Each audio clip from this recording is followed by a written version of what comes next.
I'm going to tell a story that's not my story. It comes from an ancient Greek philosopher.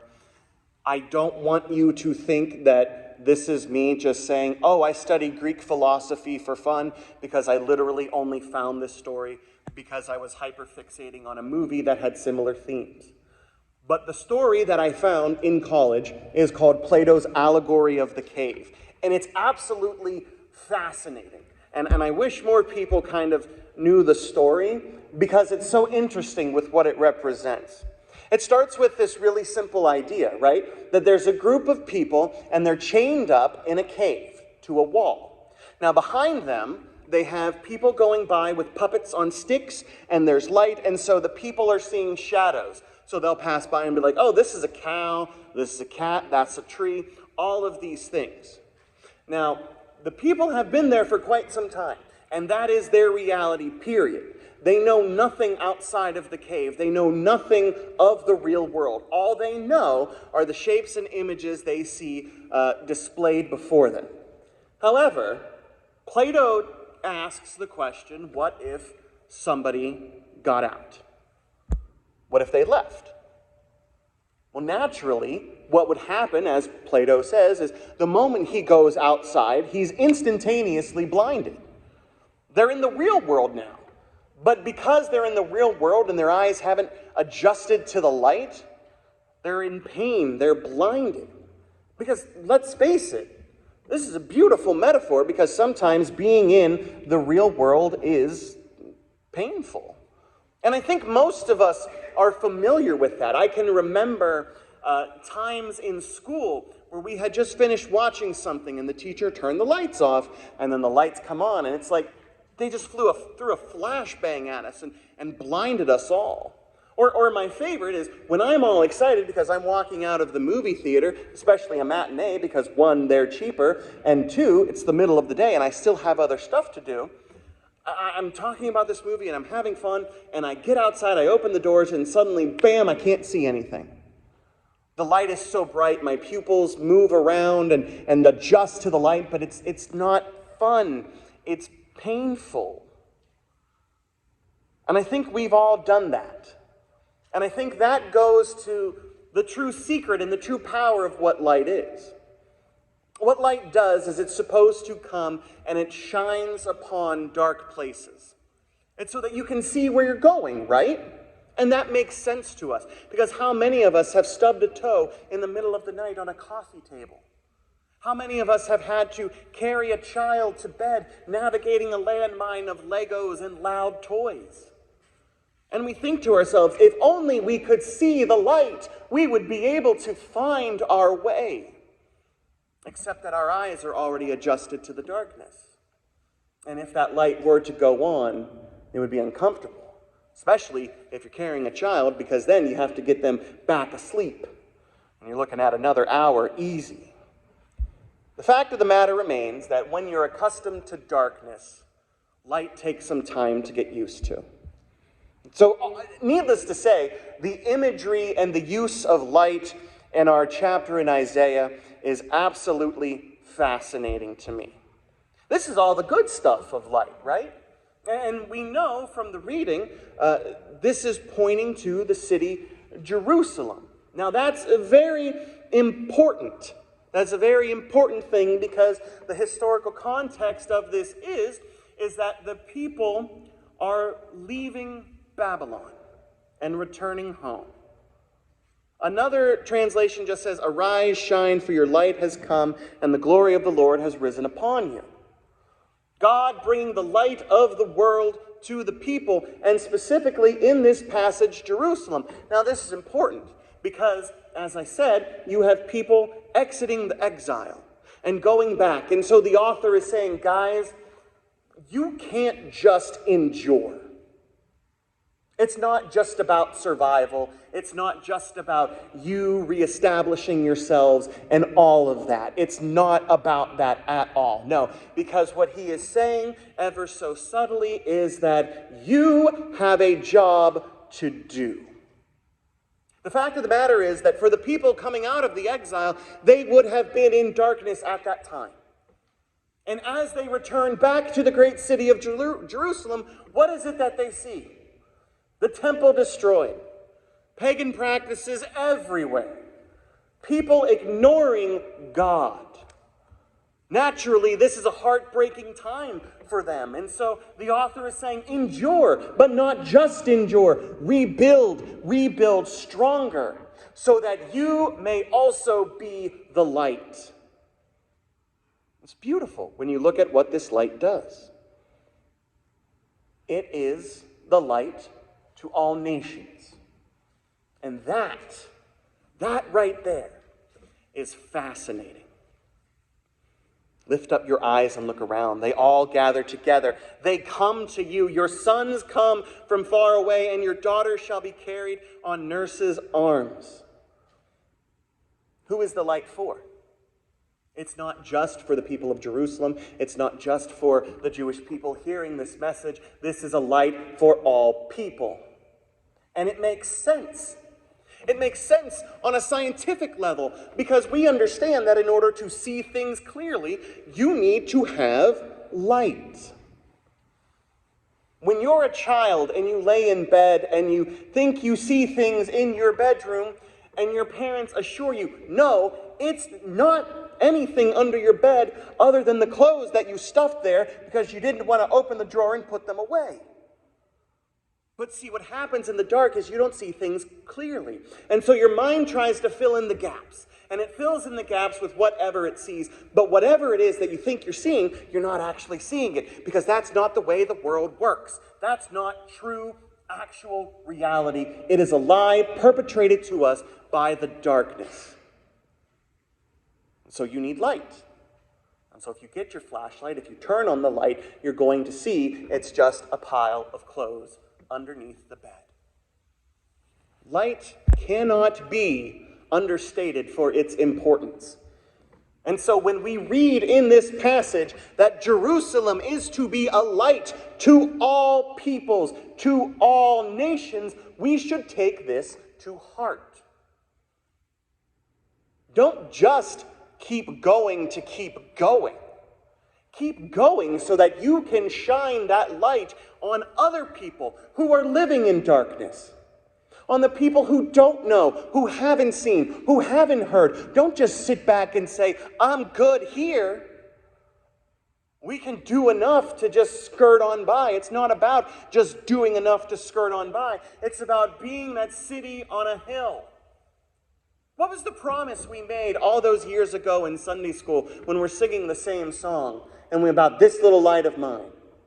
We're going to let it, what? Shine, right? That's what we say we're going to do. We're going to let our light shine. Are we going to hide it under a bushel? No, we're going to let it shine. We're not going to let Satan blow it out. We're going to let it shine. And we do that not for our own benefit, but because other people need the light as well. We have the light, right? We have the light. So we know the way the world works. We understand. We know that God is with us. We know that Christ has come, that the Messiah has come. And so we are bearers of this light in the world. But there's a problem with that. It's because light can be painful. Light can be uncomfortable.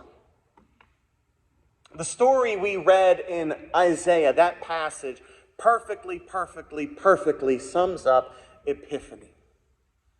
The light of God coming to all peoples.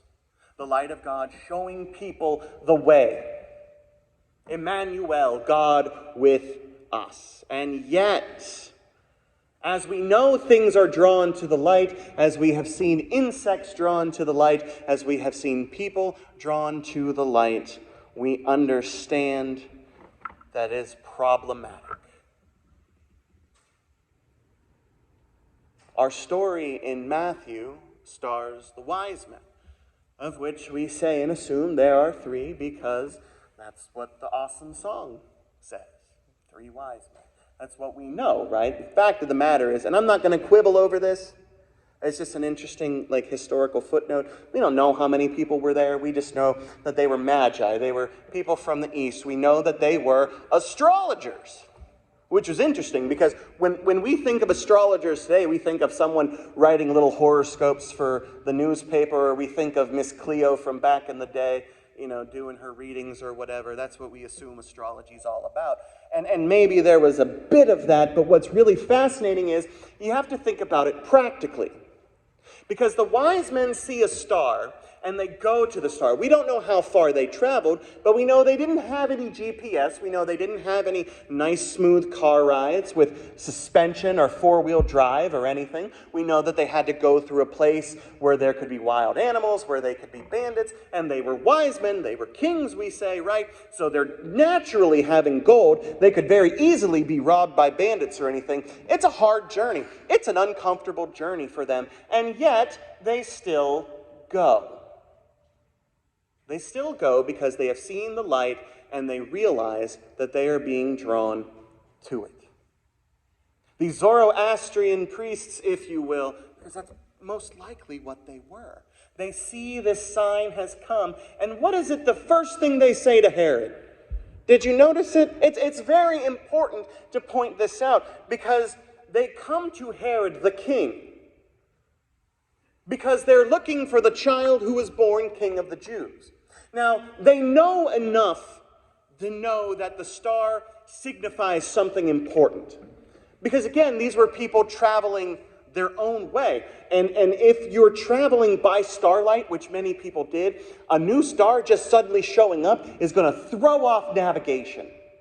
So of course they're naturally going to be interested and want to investigate that. And so they go to the palace and they go to King Herod in Jerusalem and they say, "Where is the child who is to be born king of the Jews?" And they are proclaiming the divinity and kingship of Christ in that moment. They're not saying, "Where's the baby?" They're saying, "Where is your king? The one who was prophesied to be born." Outsiders did that. Foreigners, who we assume don't have the same understanding of the gospel as we understand it, right? They ask that question, and when they ask that question, it's clear to us that they have seen the light and have been changed and are drawn to it. Now, this is where I cannot find any defense for Herod ever. And I have tried. At this point, Herod is in a panic, as is all of Jerusalem. Because if there is someone proclaiming to be king of the Jews, that has political ramifications, right? After all, yes, Herod is king. Is he king of the Jews? Kinda, sorta. He's really more of a regent for the true ruler, Caesar, the powers of Rome. And so if there's someone proclaiming themselves to be king of the Jews, that's treason. That could bring the Roman hammer down very, very quickly. And so naturally, they don't want that to happen. And so you read that and you understand that and you're like, yeah, it puts them in a rock in a hard place. Like, kind of feel bad for the guy. Don't ever feel bad for Herod. Because what he does next is absolutely despicable. In Plato's story, somebody leaves and sees the world and decides that he wants to go back. They want to go back and they want to tell the others in the cave the reality of the world. And so they enter into the darkness, having to have their eyes adjust once more. And they say, "This world is a lie. The things that you are seeing are not real. That's not a tree. I've seen a tree. You are living in darkness. You see the light that you kind of see. There's more of it. And you can see the world for what it really, really is." And they say, no. They don't want to go. The people in the cave are too accustomed to the darkness. They understand that if they go out, their whole notion of the world and how things work is going to be changed. It's going to be transformed. And that's going to be uncomfortable because it's going to call into question everything they believe, everything they know. Their whole core being is going to be brought up in question if they step out into the light and they say, "No, thank you. We're good here." Herod speaks to the Magi, to the wise men, whatever it is you want to call them, the three kings of Orient, whatever. He's in a tizzy. He's in a panic. Jerusalem is in a panic. And what does he ask? When he calls the chief priests and the scribes of the people, he asks them where the Messiah was to be born. He knew. He knew exactly what he was doing. Because he is proclaiming this child to be the one, to be the Messiah, the one that they had waited for years and years and years, that will establish the throne of David that has no end. He knows in this moment and proclaims Jesus as the Christ, as the Messiah, and still he seeks to destroy him. What happens next in Herod's story is unforgivable. It's horrifying. Because it's Herod saying, no, thank you. I'm good here. I'm good in the dark. I don't need to see anything else. I know already what's out there, but what's in here is the fact that I have power, is the fact that I'm the king, is the fact that I'm doing everything I can to retain the power that I have. That's what I'm going to do. So I'm not going out there. I'm not going into the light. I'm not acknowledging the light. I am going to work as hard as I can to possibly snuff out the light. That's why he does what he does. That's why he goes after John the Baptist later. Because he knows. He knows that if he sees the light, he's going to see himself clearly. He's going to see the world clearly. And it's going to hurt him. It's going to be uncomfortable to him. It's going to change him because he's not going to be the king anymore. Because the light always takes time to get used to. And yet, eventually, if you spend enough time in the light, what happens? Your eyes adjust to the light and you're fine. A moment of discomfort. A moment of pain and suffering, and you come out on the other side, and what happens? You see the world clearly. But here's the problem. Once you see that world clearly, can you go back into the darkness? See, that's what happens to the wise men. You see, they go and they find the Christ child, the King of the Jews, the Messiah, and they pay homage. And this is where we get the really cool We Three Kings song. I love that song. Absolutely adore that song. So we sing that song and we say, oh, okay, gold, frankincense, and myrrh. And we make the little joke, oh, Frankenstein, that's funny. And then the other guy's like, but wait, there's myrrh, you know. All the little Epiphany jokes we try to make. Each of the gifts having a meaning. Gold for a king. Frankincense is prayer stuff. That's prayer incense that they're giving. And myrrh is an embalming fluid to be used for death. Weird gift for a baby. You know, I had a friend who's having a baby soon. I gave him a onesie. I didn't think to give him embalming fluid. That's on me, though. But all of the gifts that are given are pointing to who Christ is. Because at that point, they know exactly who this Christ is. And they are warned in a dream by an angel not to go back. Don't go back to the darkness. Don't go back to Herod. Because if you do, nothing good is going to come from it. You're in the light now. You might as well stay in it. And so they ditch Herod and leave another way, possibly creating a political incident, because they're kind of ambassadors at this point.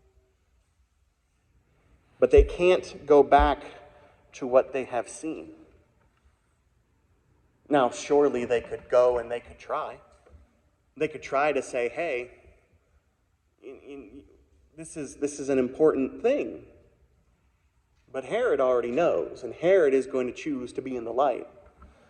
But instead, here it is, 2,000 some odd years later, and we're talking about the wise men, the Magi. And we're talking about them because they represent that notion from Isaiah. That the light of God is not just for one specific group of people, but is for all peoples. This is another good news, bad news situation for us. Good news is we get that. We understand that. We're in the light. We're in the light. We know who Christ is. We know what Christ has done. We know what Christ has accomplished. We know all of that stuff. But the bad news is we still have the candle, and the world is still a dark place. So what are we supposed to do? The easy thing to do is just snuff the candle out. Live your life like it doesn't matter. Go to church, do your thing at church, but then just go home. Forget everything that you talked about. Forget what God has done for you. Forget how we are called to be servants for people. Just think only of yourself, number one, all that fun stuff. Because it's certainly easier. It's certainly easier when someone says, "Can you please help me?" for us to say, "No, I can't." Every single time I am driving down the road and I see somebody with a flat tire, I come up with 50 excuses off the top of my head as to why I am not stopping to help them. Every single time. I shouldn't say every single time, because 1% of the time I will stop and I will help. It's just easier to live in the dark. It's easier to go back. There's nothing we have to do. We don't have to worry about what ourselves are like. We don't have to worry about what the world is like. But the problem is, we already know. We've seen. We've heard. We understand. We can't go back. There is no going back. Much like the man found out in the cave, he's like, I can't go back to living in the darkness. I have to be free. And his goal, his drive, is to let others know, even if they don't want to. Christ is our light so that we can be the light of Christ in the world. So that we can be that shining city on the hill. Is it easy? God, no. Is it fun? Not always. Is it tiring? Oh, you bet. Is it worth it? Absolutely. Christian. Christ-like. That's who we are. The people who walk in the darkness that have seen the great light. And if we have the great light, don't others need it too? If we really believe that we have seen the world clearly and we have the answer to life, the universe, and everything else, if we have all of that, is it not imperative for us to share that? It is. Not just in word, but in deed. Being that shining city on the hill. Funny thing about stars is that a lot of times people thought they were just like these balls of fire, and they kind of are. So I kind of really like the idea of being guided by a giant flaming ball of whatever that God made appear, because that to me represents the Holy Spirit leading the people, which is what we are supposed to do, led by the Spirit to be the example in the world. We walk in the light. Let us help shine that light for the oppressed, for the poor, for the downtrodden, for those seeking justice, for those who are unloved for any reason, because the light has come for all peoples. Amen.